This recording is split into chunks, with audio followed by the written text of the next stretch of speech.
पहला digital budget है। जैसा कि प्रधानमंत्री श्री नरेंद्र मोदी जी ने कहा, यह बजट नियमों और प्रक्रियाओं को सरल बनाकर आम लोगों के जीवन में ईज ऑफ लिविंग को बढ़ाने पर इस बजट में जोर दिया गया है। वर्ष 2021 का बजट असाधारण परिस्थितियों के बीच पेश किया गया है। इसमें यथार्थ का एहसास भी है और विकास का विश्वास भी है। यह बजट सभी वर्गों, बुजुर्गों, युवाओं, महिलाओं, संगठित एवं असंगठित क्षेत्र के मजदूरों, छोटे बड़े उद्यमियों की आशाएं और आकांक्षाओं को पूरा करने वाला बजट है। ऐसे सर्वस्पर्शी और सर्वसमावेशी एवं देश के जन जन के सर्वांगीण कल्याण के प्रति समर्पित आम बजट के लिए मैं आदरणीय प्रधानमंत्री श्री नरेंद्र मोदी जी का अभिनंदन करता हूं और वित्त मंत्री श्रीमती निर्मला सीतारमण जी को और उनकी टीम को बहुत बहुत बधाई देता हूं। Health and wellbeing, financial capital, inclusive growth, human capital, innovation and R&D, minimum interventions इस बजट के स्तंभ हैं जो भारत के हर क्षेत्र के विकास पर आधारित हैं।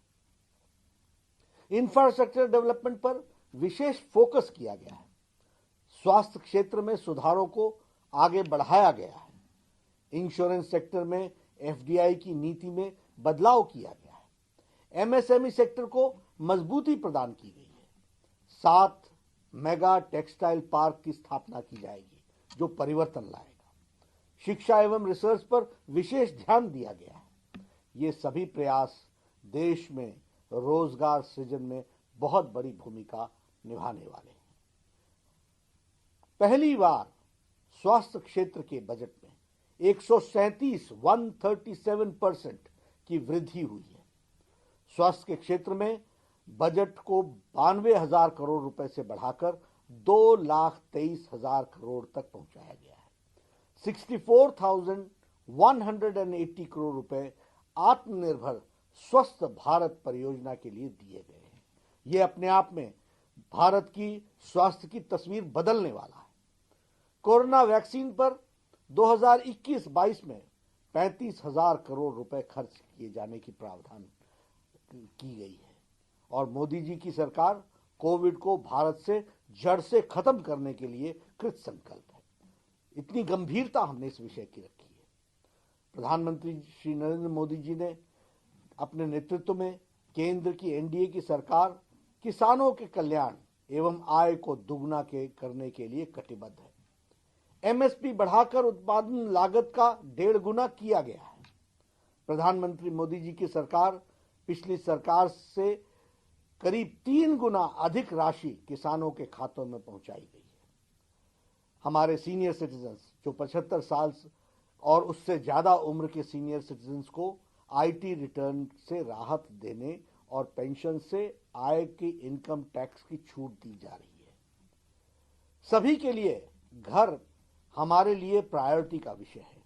होम लोन पर ब्याज में 1.5 लाख रुपए की कटौती के प्रावधान को 31 मार्च 2022 तक बढ़ाया गया है।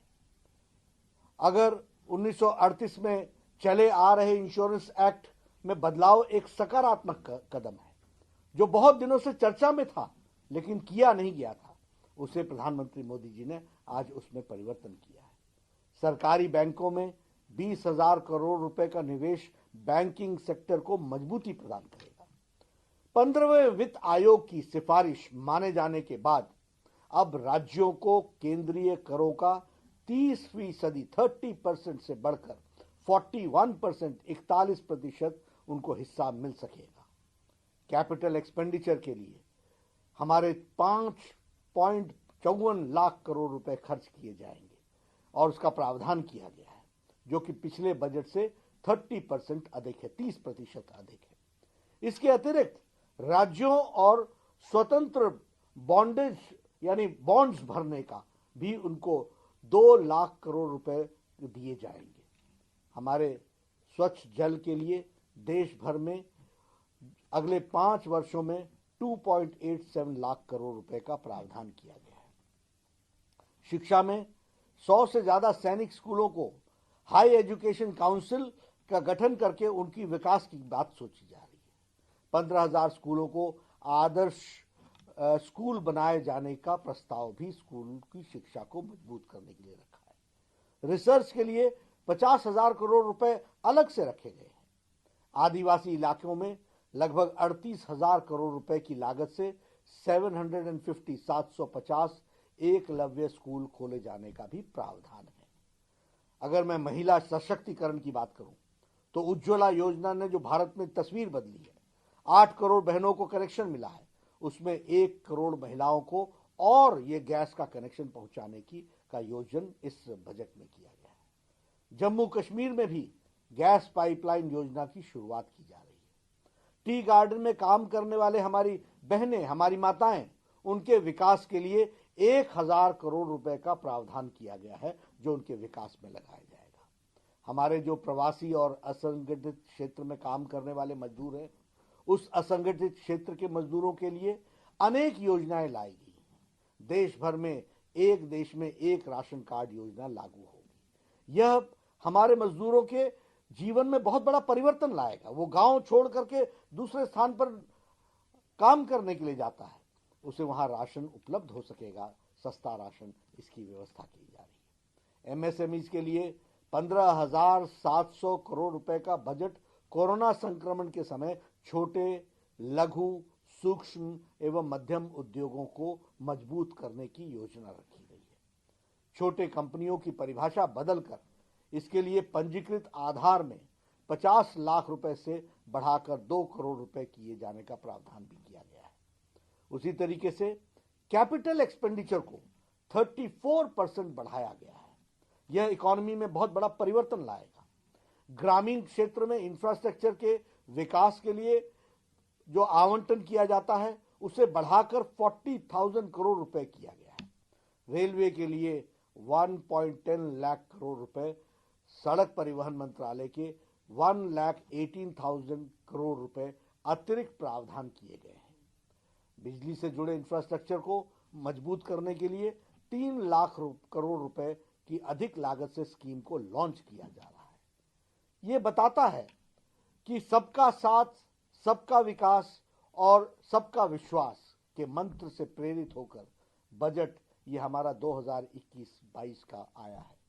यह गरीबी, किसानों, हमारे जो मध्यम वर्ग के लोग हैं उनको मजबूती प्रदान करने के लिए और राज्य के कोषीय घाटे को काफी हद तक सीमा में रखने वाला, देश के आर्थिक गति को तेज करने वाला बजट है।